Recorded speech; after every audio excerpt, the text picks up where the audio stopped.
Hello, everybody, and welcome back to Only Stupid Answers. This is the show where we answer your questions about movies, TV shows, comic books, Karate's Kid, Legend. You know, when two Papa Karates have a kid and they name him Legend, that's what we're going to be talking about today. Karate Kid Legends, and we're going to be talking about The Last of Us and some other things. Please and thank you. I'm your host, DJ Wooldridge. With me, as always, is Roxy. Hello, Roxy. Hello, DJ. Are you excited to talk about the karatiest of kids? Man, I'm always excited to talk to you. Am I excited specifically for this topic? No, because I don't love talking about movies that aren't being well received. And we'll get into that. You know what I messed up on, and there's nothing I can do. There is things I can do about it, but I'm not going to. They gave us a bandana at the screening we went to, and I told myself, DJ, you should wear this bandana when you do the episode. Did I? No. Where is it? It's downstairs. Oh, it's not close. Yeah, it's not. Yeah, it would be a whole thing. Yeah. And if you're like listening to the show, we'll just go grab it. We do this live. You can participate in the live stream by going to patreon.com/onlystupidanswers. And you should. And you should do that. I think that's we support that here in this house. What we don't support is pausing that live stream so I can run downstairs and grab a bandana for a bit that nobody's going to care about. So we're not going to do that. But what we are going to do is we are going to go into the comments from a previous video. This is the one we talked about Mission Impossible, The Final Reckoning, and we talked about the Superman trailer, among other things. Bloody Knuckle Show and did word 170 says Superman trailer has 27 million views on DC YouTube in 5 days. Fantastic Four has 30 million in 3 months. On Marvel, Superman is going to be huge. And I did follow this up when this was, as of this recording, that comment is 9 days old. But I did look it up at the time, and I was like, those numbers are roughly accurate. Because I lamented at the time that because Twitter is functionally useless, I have trouble gauging on the general tone. And it's like those numbers are, those numbers are not...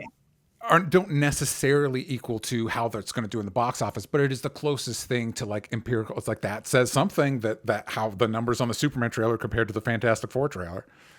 Yeah, I agree that it says something. It's just hard to decipher sometimes what it actually does say, because also people hate watch things. People rewatch things that they are, like there's been a lot of controversies is maybe the wrong word, but about Superman from the Snyder fans. A view is a view. You don't know whether it's positive or negative. So also we got those test screening results like it's a diagnosis for, did you see this? Fantastic Four test screening results that came in this week. What do people say? And I never know how seriously to take those, but yes, go on. Tell me. That's the point, DJ, does this matter at all? If these matter to you in any way. People said that they loved Galactus, that they nailed Galactus, cool. And that it lacked character development. So that would be a big bummer. That seems to be like the one thing that they need to not fuck up. So that would be wild. People said that it was Lovecraftian, which we did not see from the trailer. So Lovecraftian.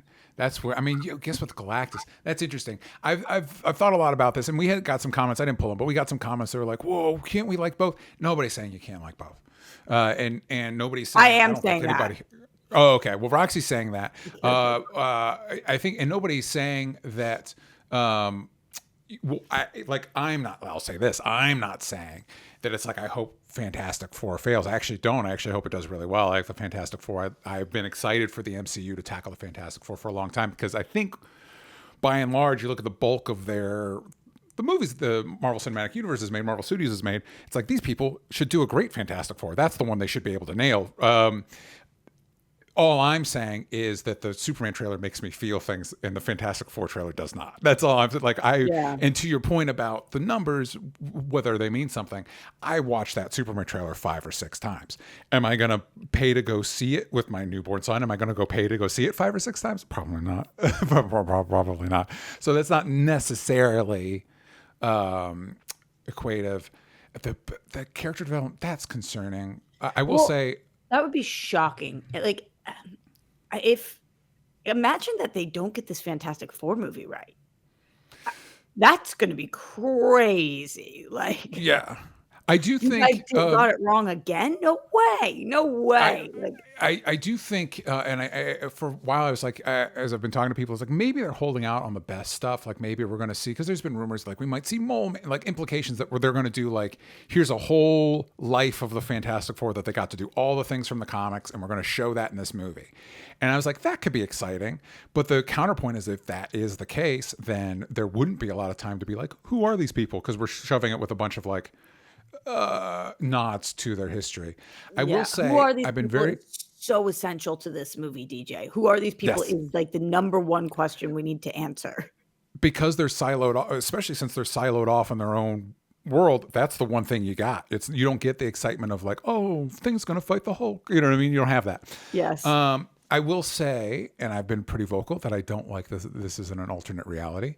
The one thing that would, and this is kind of, now that I say it out loud, like this is dumb. This is dumb that you feel this way, DJ. This is part of the problem. You're being part of the problem, and I can acknowledge that. But because we're doing the multiverse thing, it's like, you know, it would be cool if we got Reed into a room with the Council of Reeds and it was all the, you know, Ian Grufford, or however you pronounce his name, Miles Teller, get the guy from the straight to VHS one that was just used to hold the rights, get that guy back, bring back John Krasinski, have the room with all the people that have played Reed Richards. It's like, that would be kind of cool. That would be, and that I feel like that would kind of justify the multiverse angle more to me.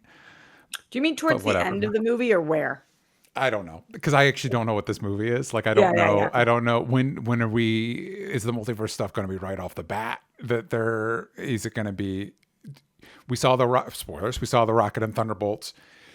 Where does that? One presumes it's after the movie, but the reveal that is an option, the Rocket out of the multiverse, is that early in the movie? Is that late in the movie? Is that? Yeah. But just the nerd in me, it's kind of like, you and I talked about this. I like the first half of Shang-Chi a lot. Once they start getting into here's the mystical dragon that we're going to fight, I'm like, I don't care about this.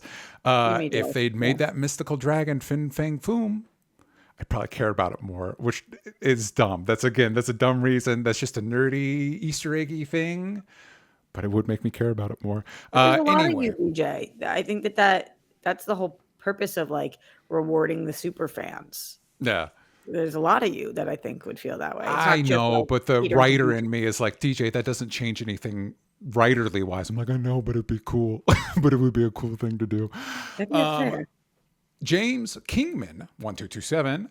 I was more excited for the FF movie because I have been waiting so very long for a good FF movie. But man, that Superman trailer got me. Now I have to choose, if I have to choose one film, which is very likely, it's going to be Superman. Oh, that's a bummer that you have to choose between. I think you're making the right choice based on the trailers. If you had to choose, Superman, I think, is a safer bet. That's a bummer, though. That's a bummer position to be in. Yeah, you can only do one. I think that a lot of people are going to have to financially end up making this choice as well, because going to the movies has become so ridiculously expensive.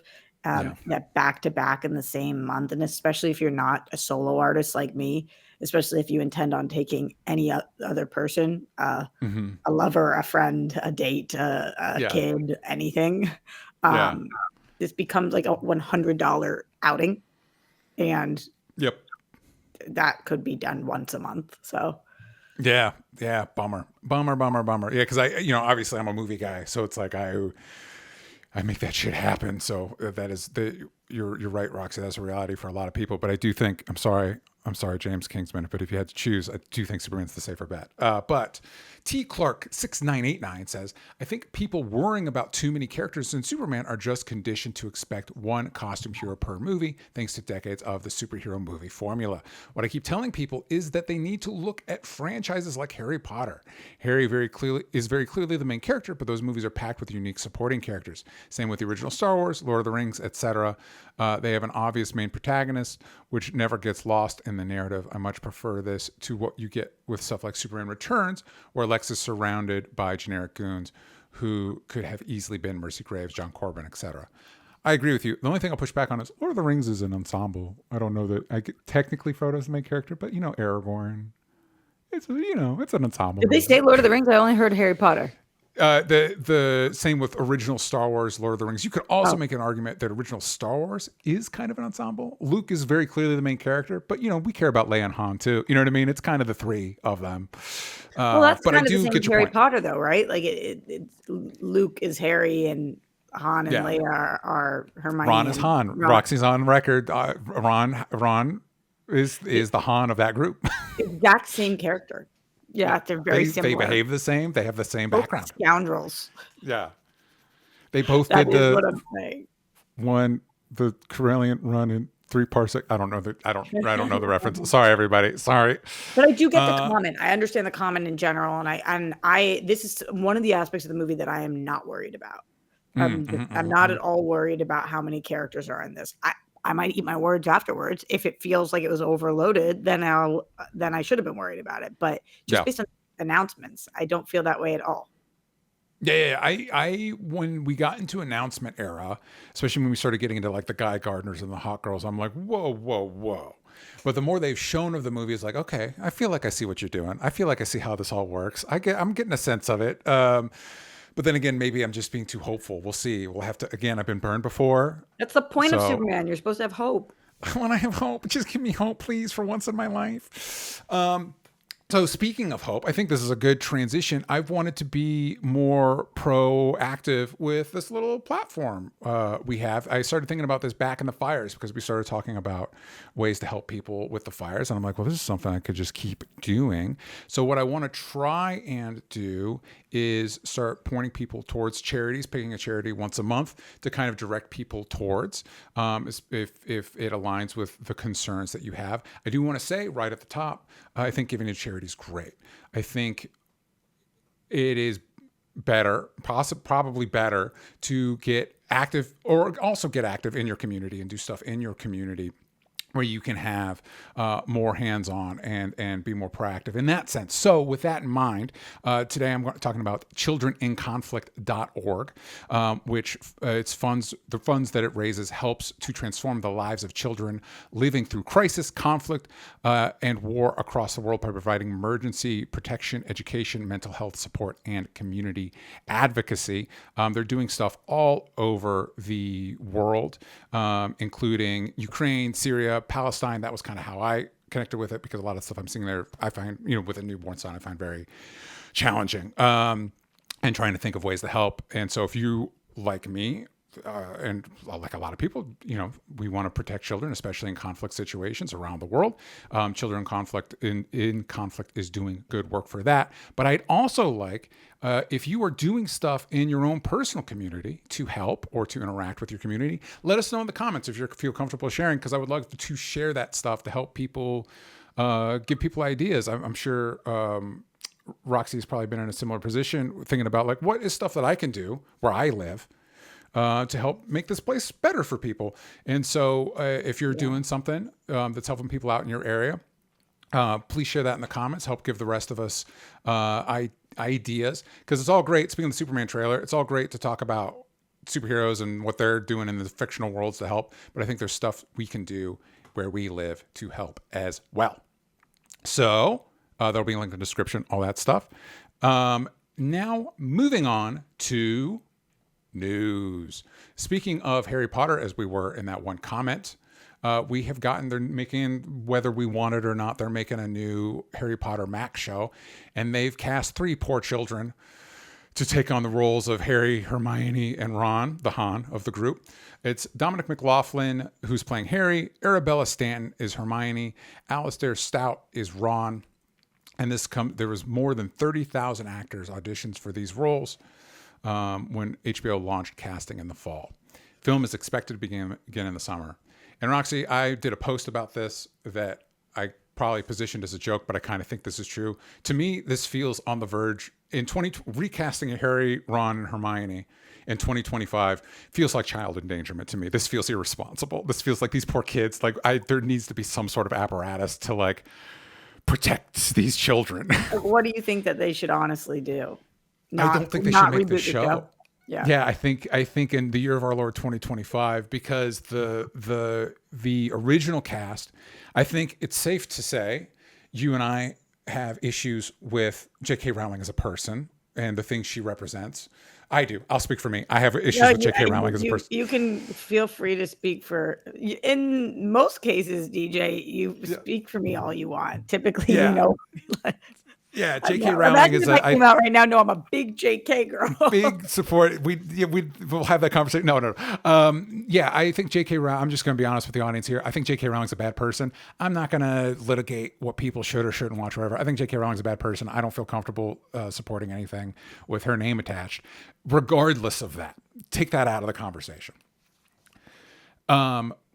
The people that played the original Ron, Hermione, and Harry are iconic and beloved. Those movies are iconic and beloved. And we live in an era of just wild online harassment. And I just feel like I don't know who the show's for. I don't see it being as successful as they think it's going to be. I just don't understand it. That's my position. But I don't understand a lot of things. So I actually completely disagree with you here, except for we can't remove the JK of it all. But for purposes of this conversation, if we can try to remove that, because anybody who says, just before I get into it, anybody who says they're not watching the show because they don't support J.K. Rowling is a completely legitimate stance. Mm-hmm. It's a really legitimate stance. We all do that. We'll talk about The Last of Us later on, but like we all know the conversation surrounding Community and what it affects us. Everybody views their community to be different. And for the same reason that I don't watch a single Mel Gibson project and I don't support any of the Mel Gibson projects based on his words, there are plenty of people who do not support JK based on her words. I am one of the people who just absolutely despises and thinks that she is such a bully and kind of a moron. Like what you're saying doesn't even make sense. And the way that you've doubled and tripled down is so disturbing. Get a life. Yeah.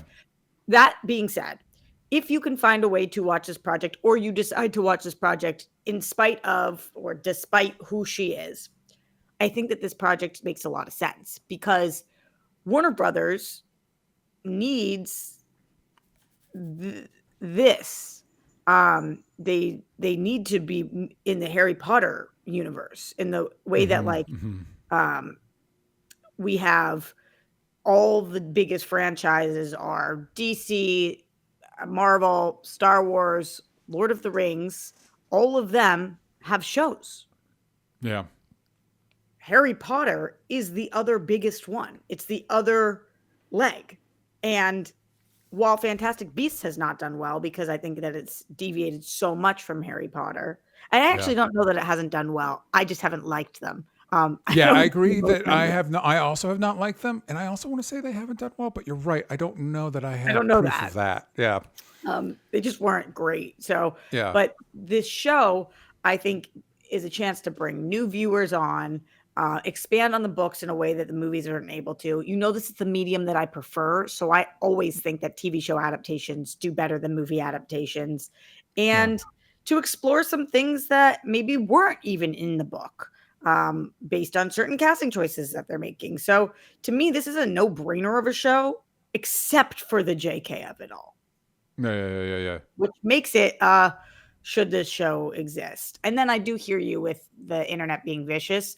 That's going to be for so many different things, though. I don't know how we stop that other than trying to put good energy out there. I went on an entire tirade on Greg Alba's podcast this week about like how much I want to punch the internet in the face based on their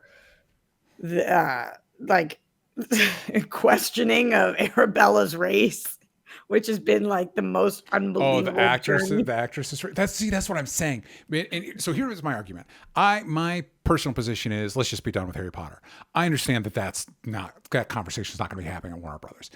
I would say then your best bet then is do something new in the Harry Potter world. Because I've heard good things about that Harry Potter game that was made, which takes place, I don't know, like 100 years before the books or something. I don't remember. The video game, the Harry Potter video game that came out that I heard was actually quite good. But it narratively takes place at a different time. And it's like, just do that, man, because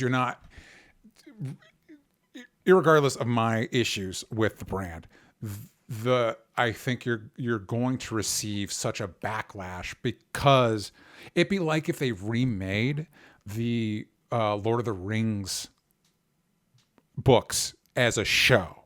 And you're like, no, that the Fellowship, that's ingrained in people's brain. You know what I mean? Like, you're not going to get past that hurdle. Just do something else. It would be my opinion.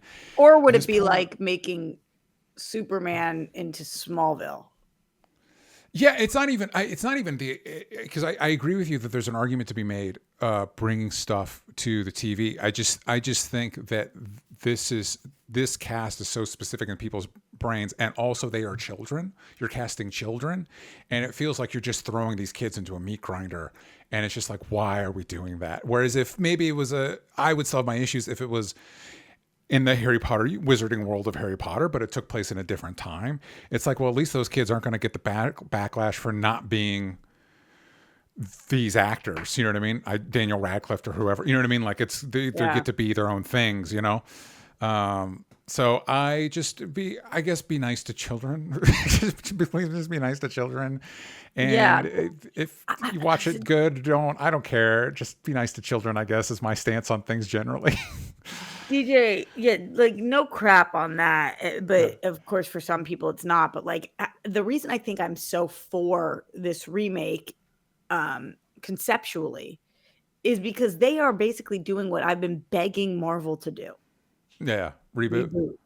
Yeah. Reboot for the kids. Reboot for the kids so that they can, because what I believe that they're doing here, and if they're not doing this, then they're not doing what I think they should be doing, which is their prerogative. But I think they're about to create a whole world. I think that there's going to be a spin-off show about Quidditch, and there's going to be a spin-off show about different characters, and they're interesting. That you can't just go back and do that in the same way, taking from the movies and just do the spin-offs. Like this, I think, is not for our generation. I think this is for the children, and for them to feel like they have an entire universe. They could do 50 Harry Potter shows, spin-offs, because it's in the wizarding world of magic. And this is the base for that. All of this gets super confusing though to me, because every time we watch it, we're putting $1 in somebody's pocket who I just don't believe in. So that is, I can't remove it from the conversation. It's hard to talk about this because if it wasn't for that, I'd be out here being like, this is the best idea. I'm so excited for the show. But she doesn't shut the fuck up. So she doesn't even allow me to forget that that she sucks. Like, and her stance on women suck. She wants to know. She wants you to know. She needs you to know. She needs me to know. She needs me to know. And why do you need that so bad? What? You could just take the money. You could just take the money and be quiet. It is a thing that theoretically she would be capable of. And this is true of a lot of people. You could just take the money and shut up. But she can't. And she's legitimately changing laws in the UK, which is why this is relevant. You know, she's not just an annoying voice. She has power. And that is something that's difficult to support. Well, yeah, we're going to have a conversation at some point about how and whether we cover the show, but we don't have to do that right now. I just feel bad for these kids. I just feel bad for like, you should be like, yay, good for you for getting the role. It's like, this is going to be hell for you and you don't deserve that. As a dad, DJ, would you if your kid was dying to audition for this? So these kids, I think, are 11 years old. Your kid is 11. Dying to audition. This is the dream. What do you do? I think I would have to have a long conversation with my kid about whether he's acting or not. That's something I don't know that I'd feel comfortable with. Here's the things I know I won't let my kid do. No football, no boxing, none of them concussions in my house, no motorcycles. Everybody I've known who's driven a motorcycle has had a life-altering accident. If they wanted to audition for that, it would have to be a conversation. And then maybe the conversation would be like, cool, are you willing to give up social media? Is that a trade-off? You can have this role, but I'm never letting you log online while you're on it. Are you comfortable with that being the trade-off? Because I don't want... I ask you because so many people are coming from the parents of these kids. Like, why would you let them do this? Why, and I don't know. It's like, if this... in 20 years from now, what conversations are we going to be having with these three actors? Not me and you, or maybe me and you, but whoever. Who knows? Is it going to be? Are they going to be like, I am devastated my parents let me do this. It tore my life apart. Are they going to be like, thank God this opened every door for me and it was my dream? Like, well, I think it'll probably be along the lines of, I mean, let's assume the show does well, which I actually don't think is a sure thing. But let's assume it does. It'll probably be a lot of, well, I actually don't know. Maybe a lot of modern child actors. It was like, yeah, it gave me all these opportunities. All these horrific, traumatic things happened to me too. And so it'd be almost impossible to unlink those things. I would even have the hurdle of like, I always look at my son and I'm like, don't get in the arts. Go be an accountant, be a doctor. Don't pick something else to do with your life. So if he wanted to be a child actor, or that even the child actor thing would be a hurdle of like, I don't even know. This isn't, Roxy can attest this. This isn't the best play. This industry is not the most, is not the best stable when it comes to most stable, best at taking care of people. So anyway, just be nice to kids. Let's talk about, speaking of being nice to kids, in that Ellie still reads as a kid to me, even though I think the character's supposed to be 19, and I'm sure the actress is closer in that age. We're going to be talking about, real quick, The Last of Us season finale. This is season 2, episode 7, Convergence. Amid the battle between Seattle's warring factions, Ellie's search draws her toward a devastating confrontation. Roxy, so this is spoilers for those watching. Yeah. This is spoilers for the season 2 finale. As somebody that did not play the game, Roxy, and I don't think we had a conversation about this before, so there is a chance that you didn't know about this going in. Do you think the show adequately conveyed to you, we're following Abby now? Pause on Ellie. Now, once we go to season 3, we're going to be following Abby. Yes. Do you feel like the show conveyed that adequately? Yes. Okay. I understood that. But I think it's a fair question because I know that a lot of people didn't. Well, it was more that when I was watching it, because I know the way the game is structured, so I knew something like that was coming. And when they did it, I was like, if I hadn't played the game, would I understand what the show just told me? Yeah, so I think it's totally fair because I know that because I have been doing for Real Rejects. The people are watching me watch it, and so immediately I was like, oh, now we're going to cover Abby. And most people in the comments have played the games, but because we do gamer reactions, a lot of people in our comments are like us who haven't played the games. And some people were like, oh, so next season is da-da-da. So I know that your question is, well, your question is always valid, but I know it's specifically valid here because I think that some people were not clear on that, that's going to be what the next season is. And honestly, I don't know that we don't know that it is going to be the entire season. I would have to think yes, but I know that they have moved things around from the game. So, and we believe that there's going to be a season 4 also. So they could mix things up halfway through or something, but for the best of my guesses as somebody who hasn't played the game, I believe that all of season 3 will be in the perspective of Abby. Truthfully, I'm kind of surprised, and I can talk about this now that they've done that reveal. I'm kind of surprised they didn't do Abby and Ellie's stories concurrently. That is not how it's put together in the game. I wonder if in the show, it's just a big ask. I feel like and again, they're following the game's formula, but like we've talked about, killing Joel, second episode, that's a big audience ask. And then to be like, season 3, by the way, the person that killed Joel, that's how we're going to be following for the bulk of seasons. Like, that's a big ask. You're doing it. These are big asks. And there's a precedent because of the game. Well, I just feels like shows are different. Not only are you right that it's a big ask, but you are right in terms of the viewership dropped significantly. Have you been looking at the viewership of the show? No, but that doesn't surprise me. So viewership from season 1 to season 2 dropped significantly. And then viewership from episode 2 of season 2 to the finale dropped significantly. We're talking about the difference between 8 million people watching and 3 million people watching. There was a significant drop off, which leaves me to believe that season 3 is not going to perform the same as well as season 1 or even the first couple episodes of season 2, unless, because I'm not a gamer, even though we all know I'm a gamer. Mm. Unless there's something that I don't know, I can't foresee coming that is going to drive audiences to watch season 3. So we talked a little bit about what we're into. If anybody wants to check that out, you can go to patreon.com/honeststupid you've talked a lot about missing Joel. Off camera, we had a conversation about the episode before this one, 6, which was the flashback episode of Joel. And when I was watching that one, it kind of took me back to a thought I had at the end of season 1. As somebody that played the game and had to sit on the fact that I knew Joel died, I was glad we got there. But part of me is like, yeah, man, there's a time gap between game 1 and game 2. And in the show, there's a time gap. Just do multiple seasons within that. Just before you get to game 2, just come up with something completely new that bridges that gap, so you get more Joel and Ellie. There's logistical hurdles with that as well. But when I was watching that episode, I'm like, it brought that thought back of like, yeah, you probably should. You should have at least had a conversation of, can we just create stories that happen in that 4-year, 5-year gap? Yeah, that's more Joel and Ellie before this happens.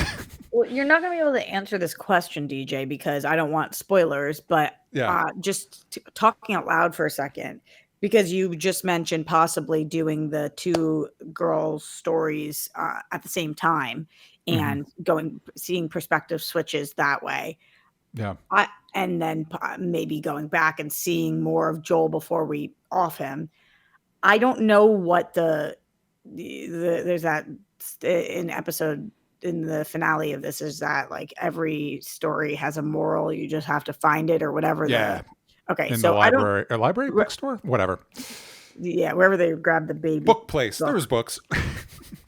I don't know what the moral of this story is yet. You do. You know what the moral of the game is. So I don't know. But my theory on the moral is that we're touching on it briefly, but perspective and community and an eye for an eye makes the whole world blind.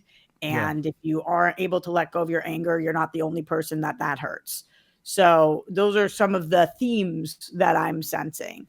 And I do think that as frustrated as the show has me, I love the show, but as frustrated as it's made me at times, I wonder if the way that they're telling it is kind of the only way to get to the moral of their story. Because I don't know if we saw Abby and Ellie's story at the same time, if we would feel as much like, oh, wow, everybody's got their own story. I just didn't realize or put myself in their shoes or perspective. If that is the moral that we're trying to tell, which again, I don't know, because I don't know what the ending of this is. So so it's interesting. So I'm not going to get into that. I'll just talk about what we have so far, what we've been presented with so far. And it is tricky that, as we've seen so far in the show, Ellie's quest for revenge. I actually think we have a comment from Mike Joyce who says, hashtag Team Abby, Ellie has gone too far in her quest for revenge.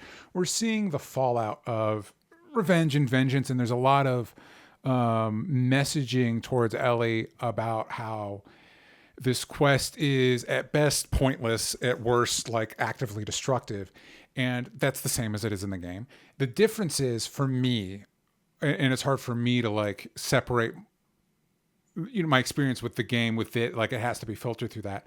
With the game, I'm playing the game. So it doesn't matter that Ellie's making quote unquote the wrong choice or the destructive choice or whatever, because that keeps the game going. And I like playing the game. So it's easier to go through that journey.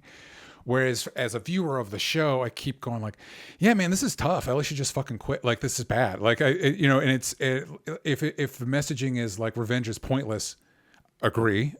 At least on the philosophical point, but it makes the show feel pointless. It feels like, yeah, feels kind of pointless. And so it makes me feel like, I don't know. It's just a tricky thing. And that's why I'm interested to have your experience having not played the game and see whether the maneuvers, because I can look at a maneuver and I'll be like, that's the maneuver that happens in the game. I just think it worked better in the game because it was a game and my expectations of a game are different than a show. You don't have that.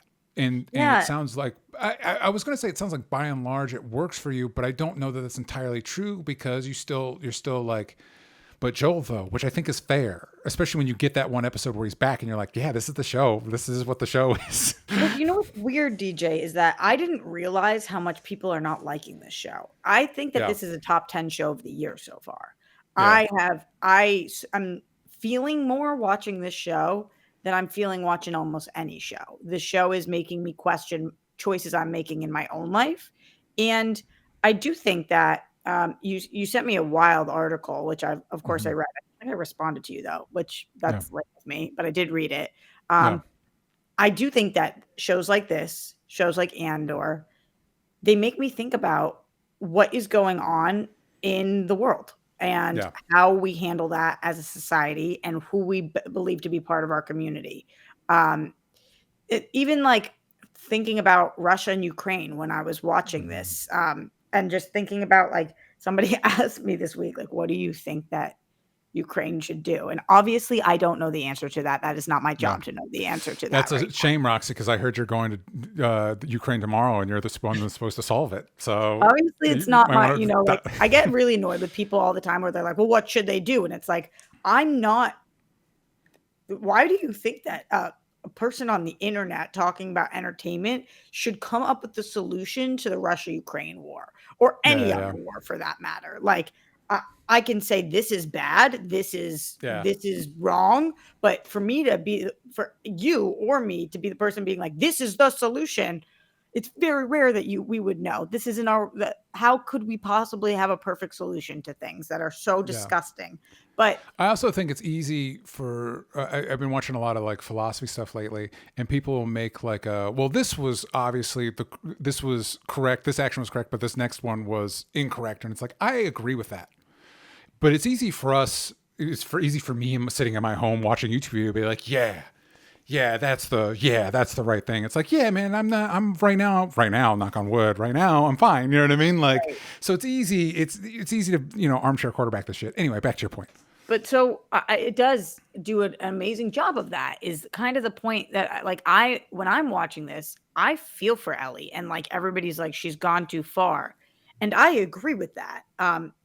Especially because she didn't go after helping Tommy, which means that you care more about vengeance than you care about the living, which is how you always know you've gone too far, right? Yeah. In every war, in every conflict, in every personal scenario, if you care more about vengeance for the dead than you care about the living, you've gone too far. That's just a problem. That's a basic problem and premise. But I don't think it's unrealistic. And me on my worst day, I feel like I could be in a similar scenario to her, where when you see red, you see red. And so I just think the show is doing a brilliant job of that and making me question me and the world. So that's what a good television show is to me. It makes you think about real things, even when it's a apocalyptic cordyceps zombie, whatever we call it, show. Yeah. Well, I love this, but people aren't liking this, and the people have spoken. The viewership is down. People are missing Joel now with Jesse gone. They don't want to go to Abby's perspective, and sometimes I think you need to kind of reassess. And the craziest part, DJ, which you and I talk about all the time, this season 3 isn't coming out for 2 years. Yeah. Like, it's really hard to keep buzz on a show that already was losing buzz when then you're not going to show anybody anything for 2 more years. So that's a problem. Yeah, I totally. I think the good news for them is I don't know whether there's going to be a Last of Us Part 3 game. I think is still on the fence. There's rumors that might not happen. So they could just finish it in season 2 if they wanted to. They could do that. You mean season 2 of the game? Sorry, wait. Season 3 of the show. Sorry. Okay. It's going to be the second season of game 2. I think that's where my brain hicked up. It would be season 3 of the show. You could finish the second half of the game and be done with it. And I think it's just tricky, and we need to move on to Karate Kid. So I don't want to belabor the point. I will say I think the show's really well put together. I think it's a good show. I just think there's some tricky things that, from the adaptation perspective, like, even though I'm pretty sure the actor Bella Ramsey, who plays Ellie, is probably the same age, she still reads as young. And so they are 21. Yeah, so they're even older, I think, than Ellie is, but they still No, Ellie is. read. Oh yeah, Bella Ellie's is like 21. 19. Ellie's 19. Yes, yes, 19, yes. yeah. So the actor is older. They still read as kind of young, which I think, whether that's right or wrong, I think for the audiences that can be like, oh, this is childish. Even though if an adult was doing it, you wouldn't feel that way. Maybe because I agree with you. I don't like what Ellie's doing, but I don't know that I find it unrealistic. Yeah. And I think the handling of this trolley problem they've made for themselves, juggling it, because you'll get stuff like, for me coming out of the finale, I was like, I don't think they hit it hard enough that Joel really messed up. But then we get the previous episodes where he nods, like she's like, could they have made a cure? And he nods. I'm like, well, with timeout, I actually don't know that you could have known that. And so now we're hitting it too hard the other way, where it's kind of like, wait, why is, because that's kind of unforgivable. Why is Ellie going to this? And so it's that balancing act is there's just a lot of tricky stuff. I don't know that the show's not nailing any of that stuff. I just think it's tricky. And we'll see. We'll go back with season 3. We'll probably get more Jeffrey Wright in season 3, and Jeffrey Wright's awesome. His character's not. His character seems really shitty, but him as an actor, I love in everything.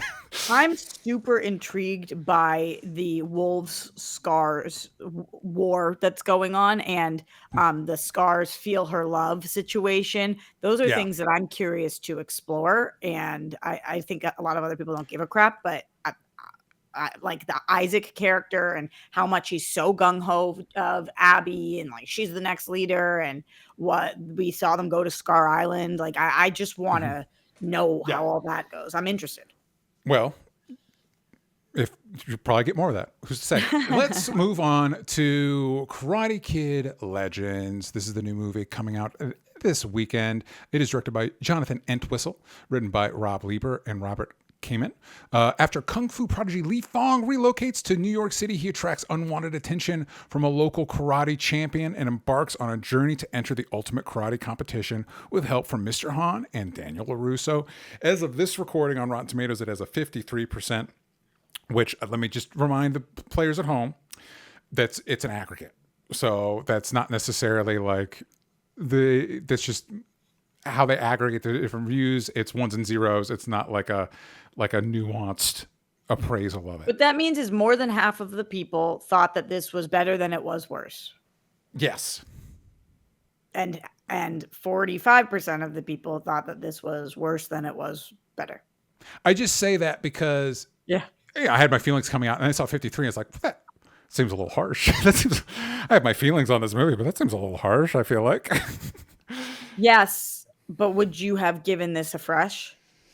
Would I have given it a fresh? I don't even know. Here's what I'll say. And we're going to keep this spoiler free because there's only one real spoilery thing that we might mention at the very end. If my son was older, I would say this is where we get in. Ratings are meaningless. This is PG-13. How is this not a PG? That's what I said in my review. I was super confused. And the other movies are PG. So what? And what in this makes it PG-13? Like, come on. Everything's stylized in this movie, so that's not like the fights felt super real, like gritty, dangerous. So I don't know. Like, don't misunderstand. If you were to do anything, there's specifically one move he's training for that if you were to do that in real life, you'd have major head trauma. But it's like a cartoon. Like, come on, man. It's not a real. Anyway, whatever. If my son was like 6, 8, 10, right? I could see myself taking him this movie, and I could see, depending on his interest, really enjoying it. You know what I mean? Because that's one thing. As the movie was starting, I was like, DJ, you have to remind yourself, this is for. Remember when I watched Karate Kid? I was a fucking kid. That's who it's for.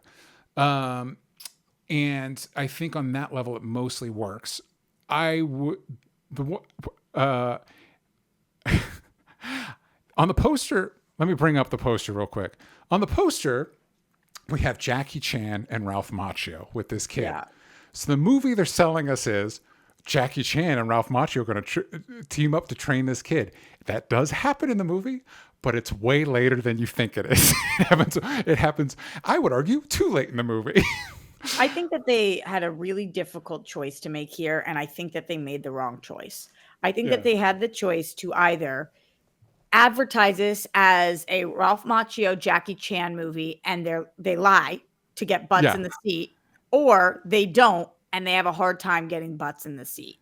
And I think it would have been stronger for them to not do this, because there's no way to not be disappointed by the amount of airtime that Ralph Macchio has in this. There's no way to not be disappointed by that. He is in very little of the movie.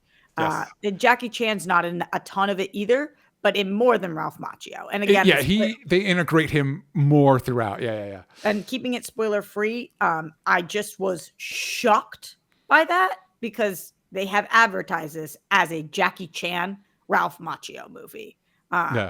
Because people don't know who Ben Wang is, even though he's been in a few things, and he's very good. He's a very good actor. He's really good.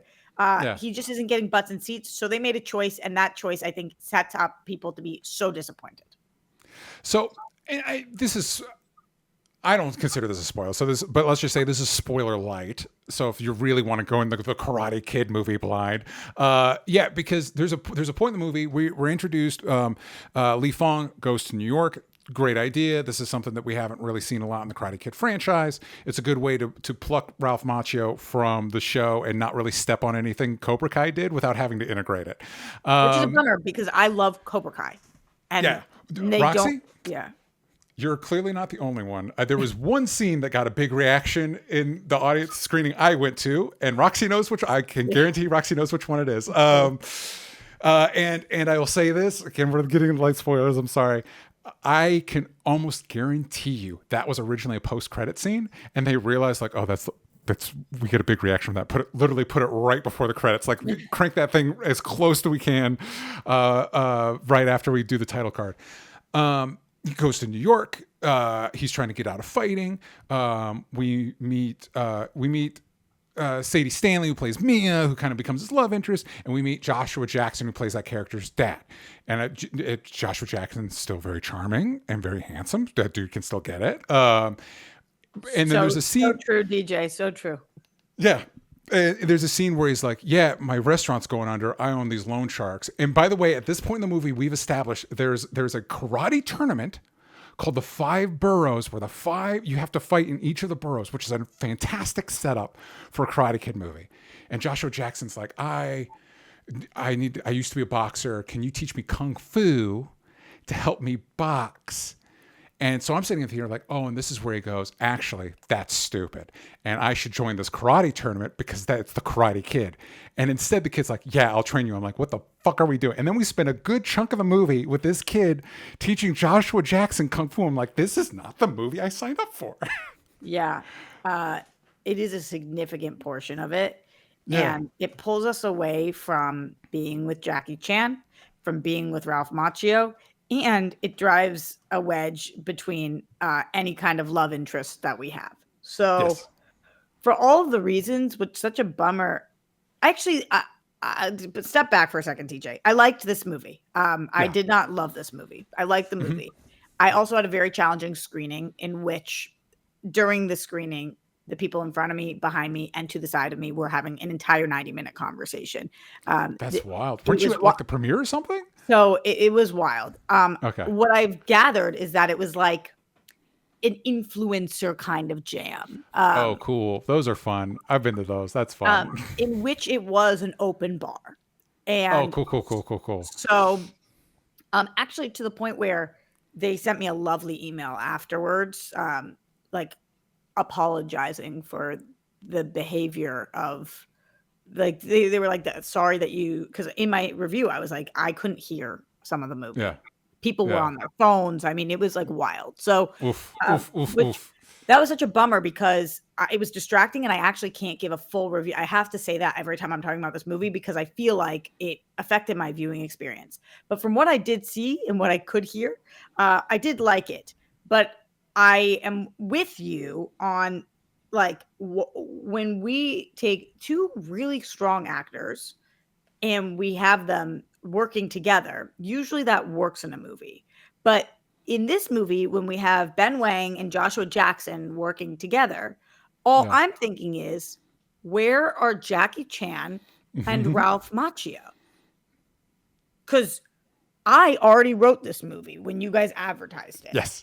Mm-hmm. Jackie Chan and Ralph Macchio come and train this young, fresh guy to be an absolute karate king. He's going to crush it. And we are going to get all different forms of martial arts. And he's going to beat up any bully that comes around and learn the ways of Myagi-Do. And this is going to be amazing. But instead, there's a 40-minute chunk where he is training Joshua Jackson that I'm like, what? I really like the performance and I like their interactions, but I'm thinking about something else because you guys told me there was going to be something else. I feel like there was a script where they're like, what if we flip the Karate Kid formula where the kid teaches the adult? And instead of, once they've had the idea of like, oh, but what if we do a Karate Kid where Ralph Macchio and Jackie Chan are in it and we have them team up? And instead of throwing out the old script, they're like, yeah, we'll just tack it on to the end there. And it's like, that don't, because especially they go so quickly through the 5 boroughs. And I'm like, you're in New York. The New York in this movie is better shot than the New York in any Marvel movie, which is a bummer. It bums me out. But like, yeah, it was cool. It looked really cool. The way looked they cool. shot it. And especially the final one where you have the final fight with the skyline. It's like, yeah, this is your movie. Why'd you go so fast? And that was like 10 minutes. It was like 10 minutes of the movie. Yeah. Yeah. And I actually think that the kids have a lot to teach us. They do. And we know this. But not karate, not kung fu. Like, not if you're a boxer. Not if you're a boxer. Have the lessons that the kids are teaching the adults be about kindness, empathy, not moves when you are on the wall. Like, and I think that no, this is too much of a spoiler. It's too big of a spoiler. Well, let's real quick. We're running tight on time. In the Discord, we had questions. Mike Joyce, where do you see the Karate Kid franchise going from here, Roxy? I think that if they can move back to Cobra Kai related things, then fans will be happy. I think that anything to do with Johnny Lawrence and Ralph Macchio, what is Ralph Macchio's name? The LaRusso is Daniel LaRusso. Daniel LaRusso. Jeez Louise. The two of them together would make a great movie. They made a great show together. So that. Well, and this movie would not exist without that show. I can almost guarantee it. And also it was so funny that like when I was watching, I'm like, I'd have so many. They actually do a pretty good job organically connecting Mr. Han to Daniel LaRusso. I was like, this actually works. I thought this would be a stretch. It works. And so when Jackie Chan shows up to recruit LaRusso, I was like, if I was coming in this fresh, I would have so many fucking questions about how LaRusso is here. How does he still have Miyagi's place? And I'm like, I don't have those questions because Cobra Kai exists. Yeah. And that is kind of a de facto prequel to setting all of this up. Leonard Kim, will I be lost if I never watch the show? I don't think so, Roxy. I think other than questions DJ would have that were answered, you might have. Yeah. But I don't think you'll be lost. No. And then Handsome T Ransom, any possibility of a crossover with Mortal Kombat? No, but this did make me think like I could see a Karate Kid Rocky. Wait, where's that coming from? I don't know. I think there's just jokes. I think it's just jokes. But I do think this made me think, even before we got in the boxing thing, I'm like, I'm surprised they haven't tried to combine Karate Kid and Rocky. I feel like that's a pretty organic. Well, there's a new Creed show, right? Maybe that's what it is. Maybe. Okay, so real quick, we're gonna wrap up, but full spoilers. If you don't want to watch the movie, if you haven't watched the movie, you want to watch the movie, now is the time to leave. Thank you for joining us. Like and subscribe, all that jazz. Thank you. So literally the second the fight ends, and it's a pretty cool fight. That the movie should have been the 5 Boroughs tournament. I don't know what we're doing. Anyway, the second that fight ends, freeze frame, cut to the Karate Kid logo, we don't immediately cut back. There's a whole bit where the pizza doesn't make sense. Actually, to me, it doesn't make sense, but whatever. It gets us back to California. And what's the actor's name? Zabka? Billy Zabka. He shows up at Myagi-Do for just a joke. He's literally just there to make some jokes about them doing a pizza place. My feet erupted into applause. And I'm like, that's this. What are we doing, gang? Like, clearly this is what people care about. And you must have known that from the test screenings. You must have known that this is what people cared about. Yep. Because I agree with you. They moved it. They were like, no, Yeah. no. We can't wait till end of the credits. The people are going to leave right after the credits. We need to put it right after the title card.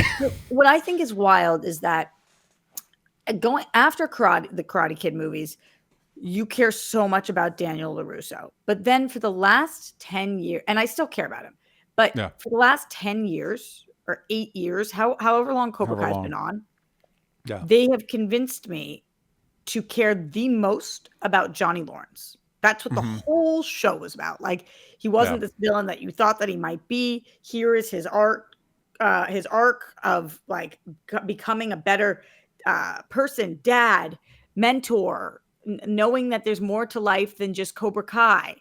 And then he's the one who's not in the movie. It's like, but you guys just proved to me why he's the best character you have. Yeah, when also what surprises me too is we built a whole show later in the season. We built a whole show of like Johnny teaches this way and Daniel teaches this way, and that tension, and we get a little bit of that in this, and it works. And so it's like, yeah, that's your movie. That Mr. Han teaches this way and Daniel teaches this way. That's your movie. That's the movie, man. And I'm sorry, you can't convince me that Ralph Macchio was the one that was hard to get. Between him and Jackie Chan, I have trouble believing that. I agree, DJ, because one of my favorite scenes in the movie, because there were some really fun scenes, was when Ralph Macchio and Jackie Chan were like beating the crap out of the kid because they were trying to prove that their move was the most right or would work. Yeah, which in real life, bad. In movie, very funny. Yeah, real life, horrible. But in movie, it was very funny. And I was like, and he's like totally collateral damage. He's like, oh. And then what lesson can the kid teach them? Guys, you can't, it can be both. I learned this from you and this from you. The best of both worlds, I feel like this movie, the premise of this movie was pretty basic, but I feel like he could have even made it more basic and better by following the story that clearly wanted to be told. Yeah, especially when you go back to the like 2 branches, 1 tree. We don't do anything with that, and we really could have. Like that, there's a lot you could have done with that. Right, and when he says it, when he gets he's like, "Oh, 2 branches, 1 tree." I was like, that just came out of nowhere in this movie. What does that mean in this context? But okay, going back to the spoiler thing that I wanted to say, DJ, though, was that the first thing we see from this kid is that he gets his ass handed to him. Yeah, and then he's Joshua Jackson's teacher. Yeah, we don't know that we just saw him get his ass handed to him. Yeah, why is he training with boxing? I really can't stress enough that boxing is a very different discipline. That like at least have Joshua Jackson getting into MMA or something that like I guess footwork maybe, just boxing's so different. But then that kind of just goes away. Yes, it does. It does. Okay, I will say back to Mike Joyce's, where do you see the Karate Kid franchise going from here? I don't know where it's going, but I wouldn't hate because they've done a good job collecting all the previous things from Karate Kids, collecting all the Infinity Stones. The one thing we haven't gotten that I would like, I want a third one of these and get Hilary Swank in there. And then we've got it. We did it all. Everything's connected.